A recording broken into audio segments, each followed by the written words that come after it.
Yes, so witness consciousness is required for me to drop this I am the body and I am the mind, right? It's like a middle step. It was a stepping stone. I needed to put my foot somewhere before I take my foot off the body mind understanding, no?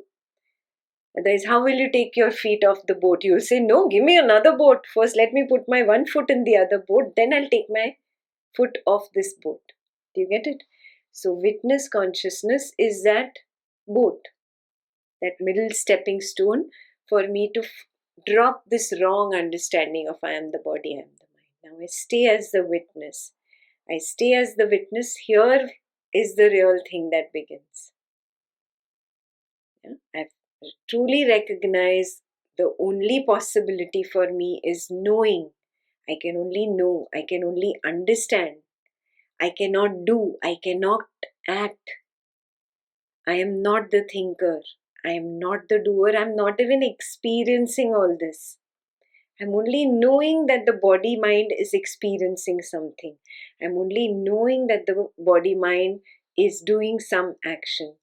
The body mind is like those automatic robotic vacuum cleaners that do their job automatically. You are just knowing.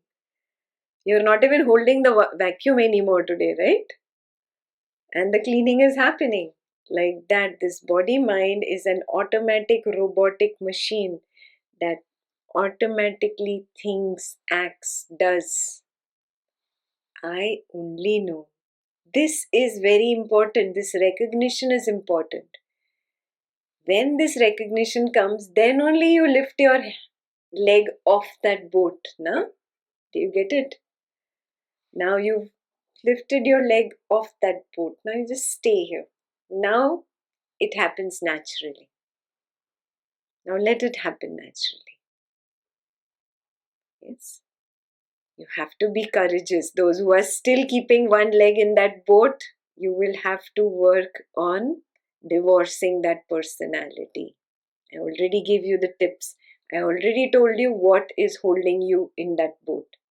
It's either your memory or your imagination stories. You figure out which one it is.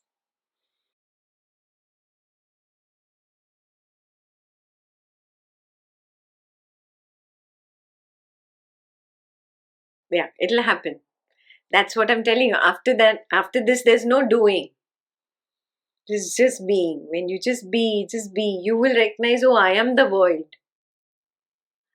It's a recognition of I am this void in which a thought arose, in which a feeling arose. There is no more I am witnessing a thought arise. Yeah, even when you say I am witnessing something, subtle duality still is there. When your glimpse of the absolute reality, which you're saying, that you got a glimpse that the perception also fell, the I also fell, and there was just the absolute reality. When your glimpse of this absolute reality is very strong, it's not just a glimpse, you recognize it as this is what there is. There is no I really. This is what is truth. Yeah? There is only the truth. In that, I thought arises. The I thought itself is the witness consciousness. Then the object, whatever it is, sight, sound, smell, taste, touch, whatever arises. Oh, it is arising in me. Now my identification has shifted from this witness to the void. Just the recognition shifts. Nothing else is going to happen. Just like earlier, Maheshwari used to think this body mind is Maheshwari. Then the recognition shifted to no, the witness is who I am. This body mind is not who I am. What happened? Only recognition shifted from body mind to the witness. That is all that will happen. Now the recognition will shift from the witness to the void, the underlying reality. And you'll be like, oh, there is this underlying reality. It's not even an I anymore. It's like an us, a we.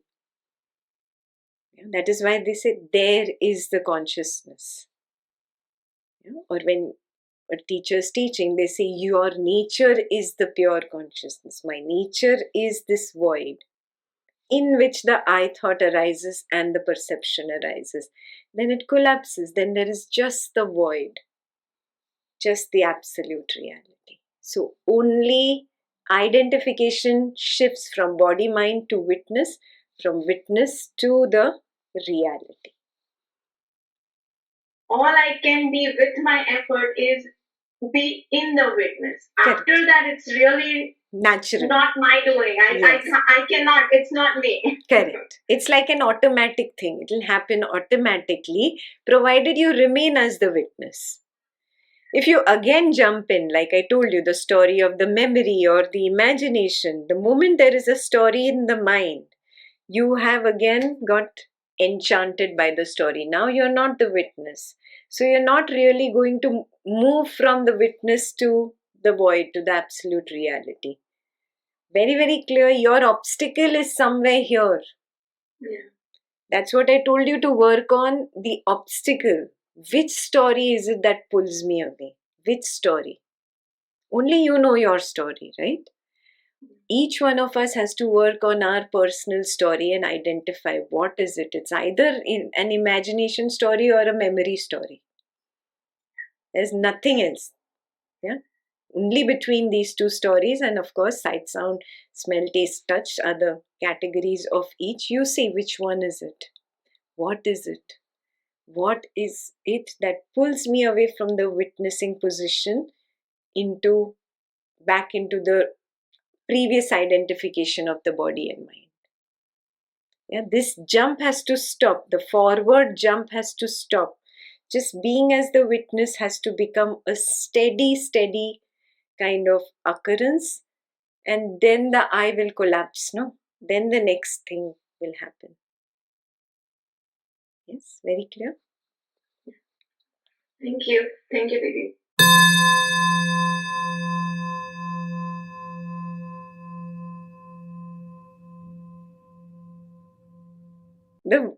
You don't feel. Feeling is not mine. There is a very clear understanding. Feeling is not mine. Thought is not mine. The body is not mine. The mind is not mine. The world is not mine. It's like this body mind, you don't realize it, but it is like exactly like I explained to you, robotic vacuum.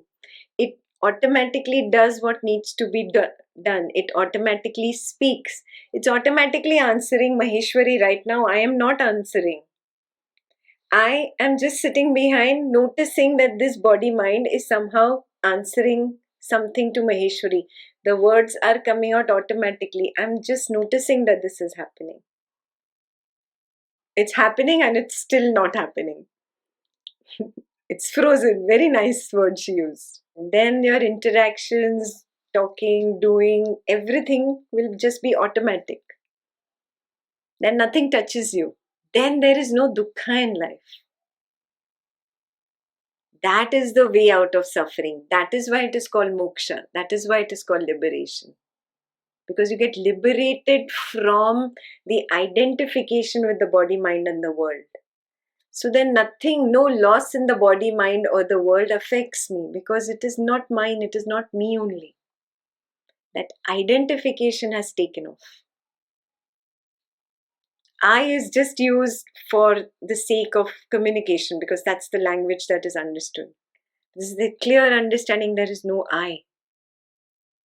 It's an emptiness speaking. I prefer Buddha's language. I connect with Shunyata better. It's an emptiness that speaks.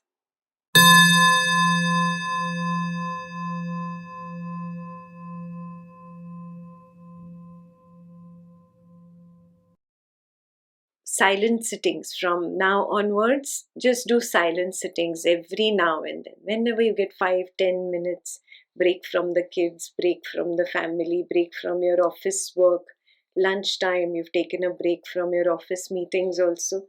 Just 5-10 minutes. Can I just be? Just be the witness. Whatever thoughts are arising, let them arise. Don't expect that, oh, now the thoughts are supposed to be gone. Why are the thoughts there? Now you're fighting with the thoughts. That's not what a witness does. A witness just witnesses, oh, these thoughts are arising and going. These thoughts are arising and going. These feelings are arising and going. Just a silent sitting where I'm witnessing reality as it is without clinging to reality and without trying to reject reality. Yeah, both of this needs to stop. I need to stop doing the number line, going to the extremes. I have to be at zero. Yeah, at point zero you have taken the second foot off the boat and now you will sink. Only at zero it happens. Water can boil only at 100 degrees. Not at 99.9 also it will not boil. Yeah? 100 degrees only. Water turns to water vapor. So that zero has to happen.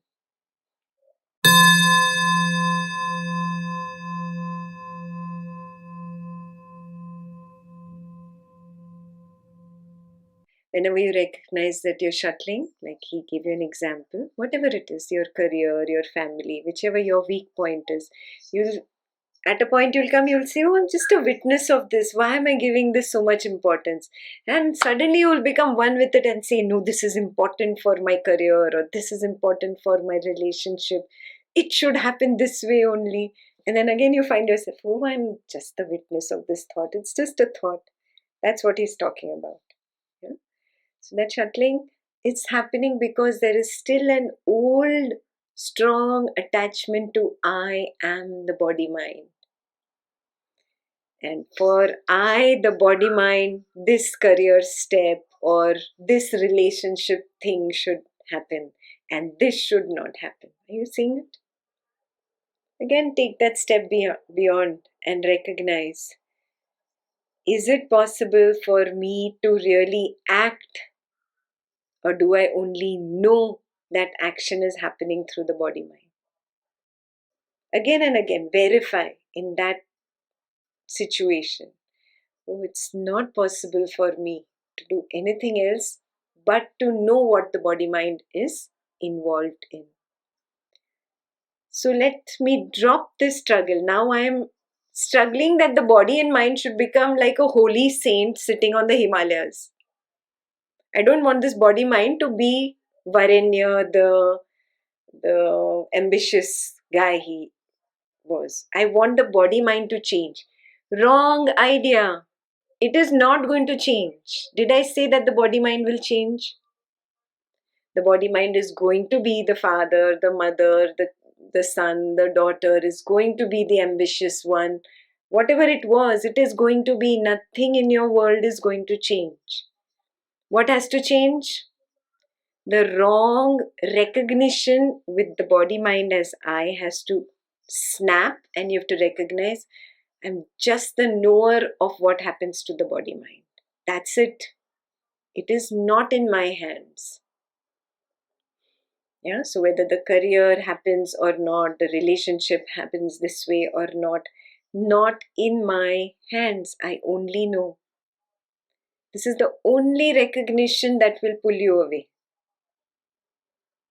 And it is the truth. And then prove it to yourself in that moment. See, do I have it in me to generate a thought? Let's see if the next thought is in my hands. And you test yourself at that moment. And you'll notice that the next thought will surprise you. The next action of that body will surprise you. And if you are very, very honest with yourself, you will know, see, I could only know the action of the body. I could only know the thought after it happened. I am not the doer. I am not the experiencer either. So the career of this body mind is not in my hands. The social life of this body mind is not in my hands. The relationship history, the chemistry is not in my hands. I am just the knower of whatever happens. So then you'll be happy. Okay, I give up. I let go. It is only the stubbornness of this ego that says, no, I want things to be my way. And what is the ego? The witness forgetting itself, becoming one with the body mind is equal to ego. The moment the ego snaps off, it's no more the ego. Now it is back to its witness position. Very clear? Yeah. So now, again and again, you have to help train the witness. Who you? You, the guru. You are the guru and you are only the disciple. Yes. I have to train this witness. This witness tends to forget. Again and again, it forgets that it's only the knower of the body mind. It gets enchanted by that situation. Yeah. I have to again remind myself, see, it's not in my hands. It's not in my hands. Why am I behaving foolish? Shake yourself out of it. Wake yourself up. This is the meaning of becoming spiritually independent, Varinya.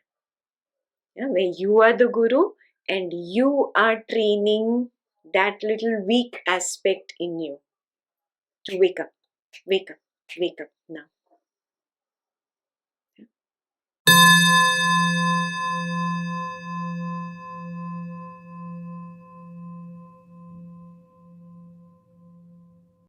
Do I relate equanimity to void? Is that void? Or because equanimous feeling, it somehow it doesn't stay for forever. Is it possible that it will continue with open eyes for longer time? Yeah, I explained this feeling to you once. It's still it is still a feeling that everything is stable and everything is happening, including the body, mind, thoughts. It's not happiness or joy, or it's not sadness, or there is nothing, but still there is something in it like that feels like uh, stability, like happening and not happening, both, like happening in a way that on the screen there are many colors, but still it's just a plain screen. Um, yeah, there are like people talking, but it has no impact on me. Actions happening through the body. There are really no thoughts. So it's mainly it's happening, and at the same time it's all like frozen, like it's not happening. Correct. It's not a feeling. Don't call it a feeling. Huh? Feeling is again sadness, happiness, joy, excitement. All those are feelings. That they happen at the level of the mind, and I, the witness, notice that they're happening. So those are feelings. They're either pleasant or unpleasant. This is not called a feeling. Yeah, you have recognized that, oh, I am the witness and the body mind function automatically.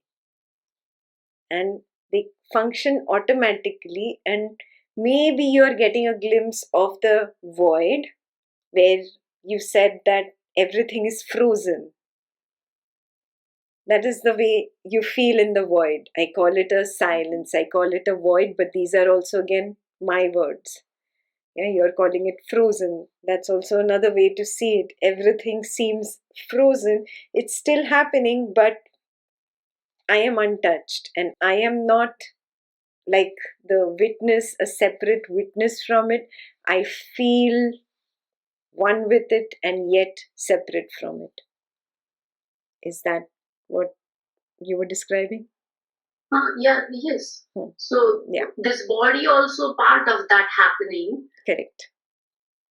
There are vibrations everywhere with open eyes also, and there are perception of sight and sound also. And at the same time, it's like just there. It's like oneness. Yes. Ekatvam. Yes, yes. So you had a glimpse of the absolute reality. Stay there. Stay there. Stay there till you're very clear there is no I. There is no I. It's not I that I'm having the feeling. Recognition should be there that there is no I. Recognition, अनुभव होना चाहिए कि मैं नहीं हूं, मैंपन नहीं है. अनुभव. Clear? Does it go consistent for a long time? Can it be continuous? Yes. Or Yes. until this body is there, Yes. it's going to bring me out of it. Yes, it will be there. It will be there. It won't be a glimpse. You'll come to a point where it is permanent and continuous, 24/7. Then only you have attained it. Huh? A glimpse is not equal to attainment. Glimpse is not equal to attainment. Glimpse matlab ek kshan ke liye, that which came for 1 second. That is not an attainment. A permanent, continuous, frozen experience in Avanti's words. Yeah. Good. After a thought pulls me out of that, it seems like, it feels like desirable after coming out of it.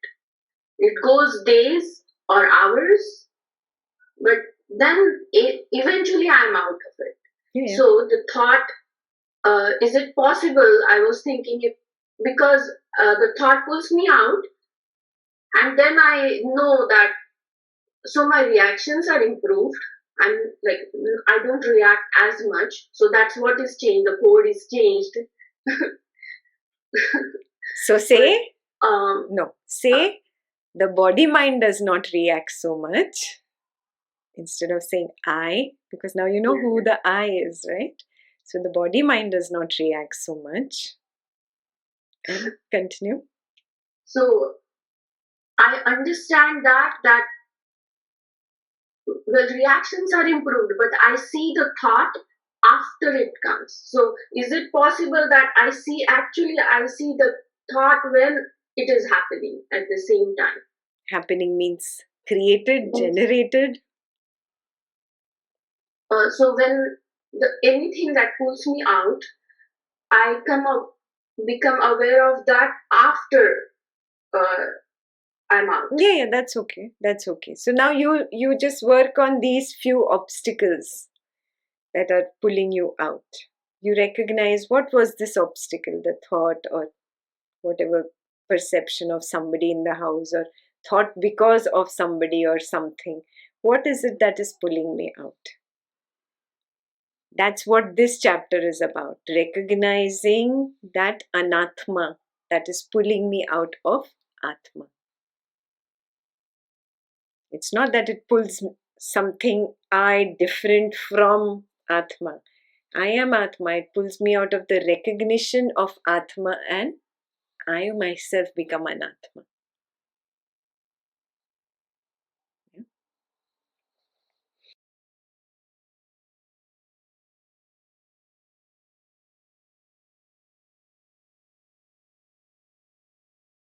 The first thing that happened was it was clear who am I or what am I.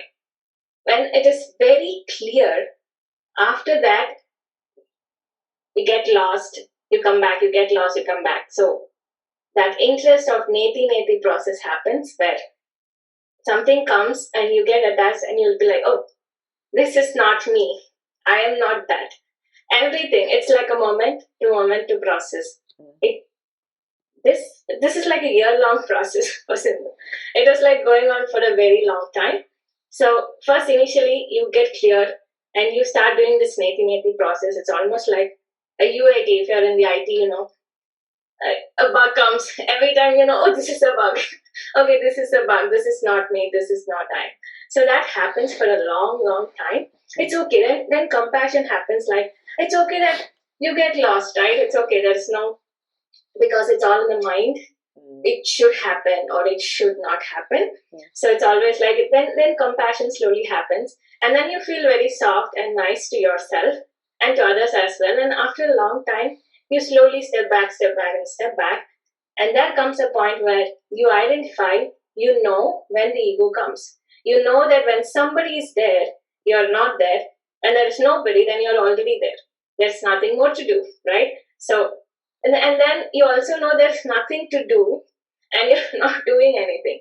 After all these process, slowly you just go back and back and back, and in all this process, what helped was we think that, oh, I'm in a very advanced level, but when you're going in this personal journey, I went back to basics. I stopped doing everything, in the sense, totally no spirituality, nothing.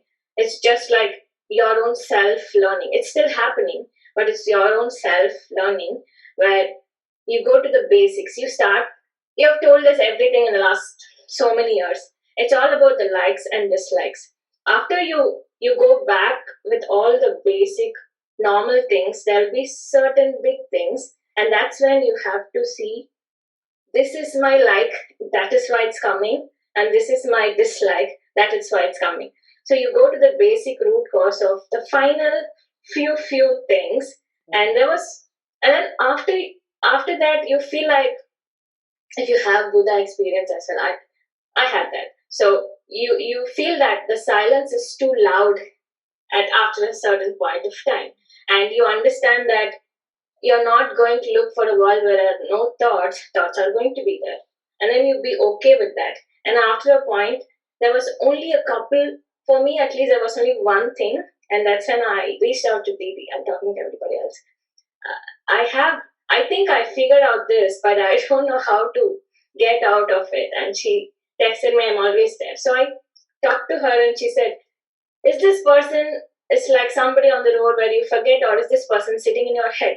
Then you do your own process of watching that for a week or a month and see, okay, this is it. And after some time, you don't even have to do anything, but this person all of a sudden just goes away, and even that disappears. I feel like that was like the big weight of the ego that's holding and having me in that sindhus. But after some time, even that drops, and then that's when you like slip into that silence where um, it's like silence is loud. It's totally peace. And what Swati shared, or everybody have experienced, you just be there, and you just be there, and then that journey begins of being or sinking into the silence. So this whole process is individual, right? Yeah. At least for me, you showed this is what can be, but afterwards it's all about the individual, where you take your journey on your own. Yeah. And it's okay to go back to basics and do all these things. Yes, of course. So I just thought I'll share this experience, so that in this journey sometimes it's scary, because the whole world is going in one direction, and you're just standing there and seeing everybody going, because at a point you realize that, okay, I'm completely different from the whole world. That's what happens. Now we are at a different level of knowledge, but at that point, or it can happen to anybody, where whole world is going in this direction, and you're just slowly walking back, and you feel like, am I weird? Am I doing something wrong? Because everybody are doing something, and I'm getting different. So you just walk backwards and walk in a totally different direction. And that is when it takes courage to say, it is okay, I'm doing the right thing, because you told me, don't believe anything anybody says who has never tasted this silence. And that was a big thing for me, because the world tells you something, and you tend to believe that, and at the point you think, what to do, should I believe or not believe? So at that point is when one needs the courage to be with your own experience, be with your own learning, and that has helped. Yeah, fantastic. This is what I mean by being spiritually independent. She has become spiritually independent. Yeah? So you also must walk in that direction. Take inspiration from her and become spiritually independent. I'm there if there are questions. Don't worry. But you keep walking on your own, figure it out. Oh yeah, these are my pitfalls, these are my blockers. how can I work on this aspect? And you figure it out. This is probably what will help me. And if there is some big blocker, big question, I'm there. But you, inside you, there is the Guru Tattva, and inside you is the disciple. That Guru Tattva has to train the disciple. It's a beautiful journey, Sindhu. Wonderful.